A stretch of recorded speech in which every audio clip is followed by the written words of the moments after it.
I'm George, and I'm 87 years old. I've lived through wars, recessions, family tragedies, and personal failures I wouldn't wish on anyone. And that question from my granddaughter, it shook me, because I've asked myself that same question more times than I can count. The difference is, I'm at the end of my life, looking back, and she's at the beginning, looking forward. And somewhere between those two perspectives, I think I finally understand something important. We live in a world obsessed with impact. Everyone wants to leave their mark, change the world, be remembered. I see it everywhere. People chase careers they think will make them significant.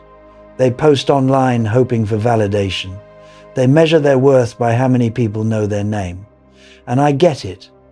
I really do. But here's what I've learned after nearly 9 decades on this planet. The things that actually matter rarely feel like they matter at the time. Let me tell you about my neighbor, Margaret. She lived 3 houses down from us for 42 years. Margaret was a school teacher, never married, no children of her own. She taught 3rd grade at the same elementary school for her entire career. When she retired, there was a small gathering in the school gymnasium. Maybe 30 people showed up. No cameras, no speeches that would be remembered. She got a plaque and a bouquet of flowers.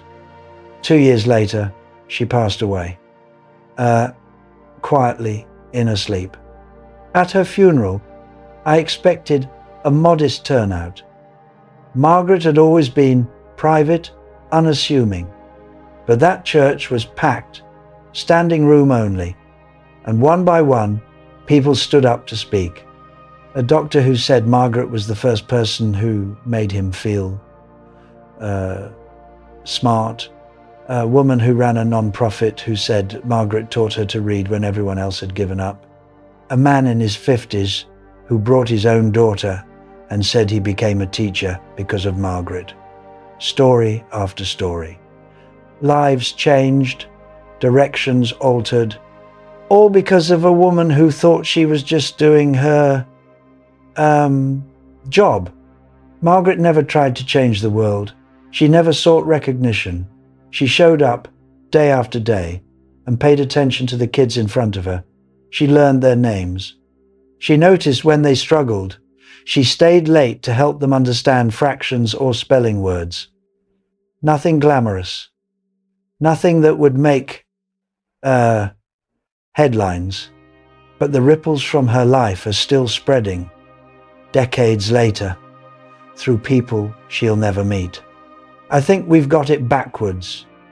We think mattering means being seen, being known, being remembered by crowds.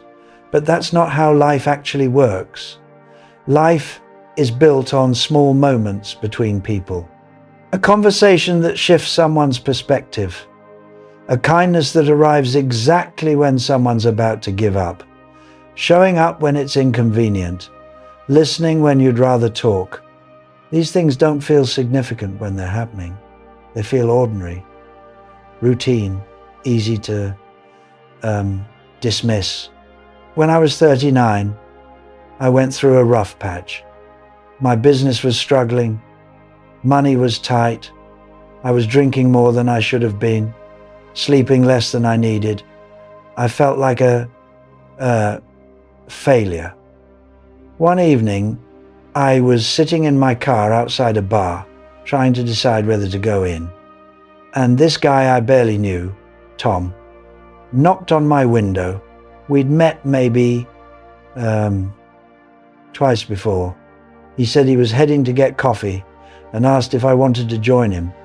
Just like that. No big intervention, no lecture, just coffee. We sat in a diner for 2 hours. He didn't ask me what was wrong. He didn't try to fix anything. He just talked about normal things. His kids, a book he was reading, a trip he'd taken years ago, and somehow in the middle of that completely ordinary conversation, something in me settled. I didn't go into that bar. I went home. I can't even remember everything we talked about, but that moment mattered. It changed the trajectory of my night, maybe my life. And Tom probably forgot about it by the next morning. That's the thing about mattering. It's almost never dramatic. It doesn't announce itself. You won't get a notification telling you that something you did changed someone's life. Most of the time, you'll never know. You'll do something that feels small to you, and it'll be everything to someone else.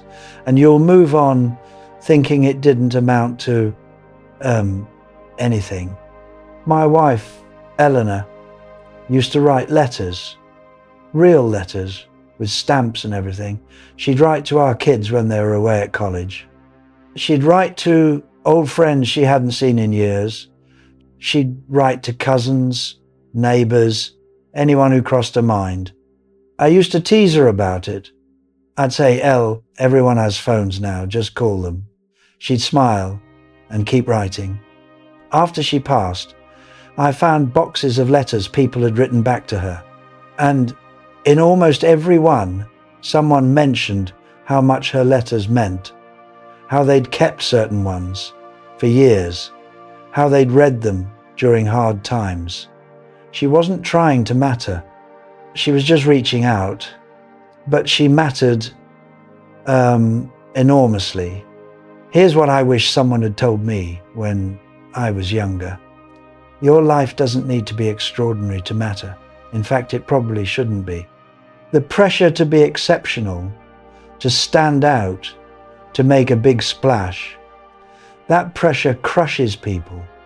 It makes them feel like their ordinary life isn't enough, like showing up for their family, doing their work honestly, being kind to strangers, like none of that counts unless it's packaged into something impressive.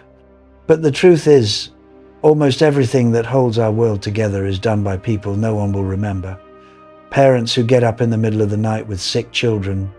Workers who show up on time and do their jobs well. Friends who check in when they notice someone's hurting.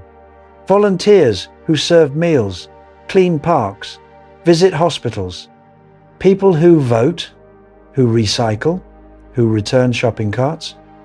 Small, unremarkable acts that keep everything from falling apart. You want to know if you matter? Look at the people directly in front of you. Are you present with them? Are you honest? Are you kind when you don't have to be? Do you keep your promises? Do you make room for other people's pain? Do you celebrate their joy? These questions won't land you on magazine covers. They won't build your platform or expand your influence, but they'll determine whether your life actually meant something. I've been thinking about my granddaughter's question a lot. Does anything I do actually matter? And I've realized the question itself is the problem. Because when we ask if we matter, we're usually asking if we matter in some grand, measurable way. If we're important, influential, exceptional. But mattering doesn't work like that. Mattering is quieter. It's more personal. It's knowing that your presence or absence would make a real difference to real people. When my grandson was 7, he was terrified of water, wouldn't go near a pool. One summer, I spent 3 weeks, 15 minutes a day, just standing with him at the shallow end. I didn't push. I didn't lecture. I just stood there while he got used to it. By the end of summer, he was swimming. Now he's 23, and he probably doesn't remember those 15-minute sessions. But I do, because I know that if I hadn't been there, patient and steady, his fear might have stayed with him. That's mattering. Not because it's impressive, because it's real. The older I get, the more I realize that most of what we're chasing is smoke. Status disappears. Achievements fade. People forget your accomplishments faster than you'd believe. But they don't forget how you made them feel. They don't forget that you showed up. They don't forget that you saw them when they felt invisible. Those things stick. They echo forward in ways you'll never fully understand.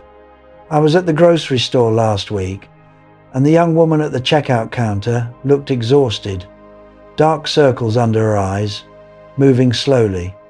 I could have just paid and left, but I asked her how she was doing. Really asked, not the automatic question we all throw around. She looked surprised, then her eyes filled up. She told me she'd been working double shifts because her mother was sick. We talked for maybe 3 minutes. I told her she was doing something honorable, that her mother was lucky to have her. When I left, she thanked me twice. Will that conversation change the world? No. Did it matter to her in that moment? I think it did. So, here's my answer to my granddaughter, and maybe to you. Yes, what you do matters, but probably not in the ways you think. It matters in the small moments, the unglamorous ones, the ones you won't post about or put on a resume. It matters when you choose patience over anger, when you tell the truth even when lying is easier, when you help someone even though no one's watching, when you stay when leaving would be simpler. Your life doesn't have to be a spectacle to matter. It just has to be honest, present, kind. And that's harder than it sounds, because those things require you to pay attention, to show up even when you're tired, to care even when it's inconvenient. But that's where real significance lives, not in the spotlight, in the steady, quiet work of being human with other humans. I'm 87. I don't have many years left. And when I think about what I want my life to have meant, I don't think about awards or recognition.